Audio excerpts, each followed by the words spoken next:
Long Island, New York is the 11th largest island in the United States and the largest island of New York. But what if I told you that it wasn't an island? Okay, well, it's hard to argue that Long Island is geographically not an island. It is completely surrounded by water. To the south, we have the Atlantic Ocean.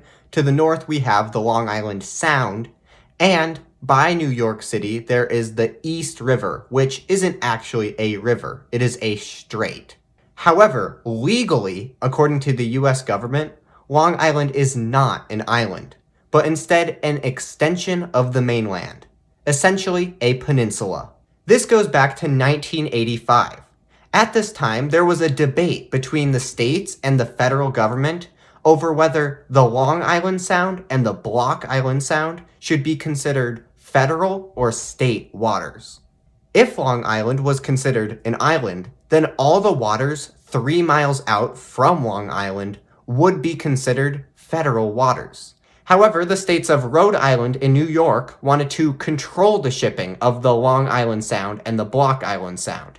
So they tried to argue that Long Island was actually a peninsula, thus making these sounds an inland bay and giving them permission to control the shipping. This case went all the way to the Supreme Court as the United States versus Maine, or the Rhode Island and New York boundary case. And maybe surprisingly, the Supreme Court went in favor of the states.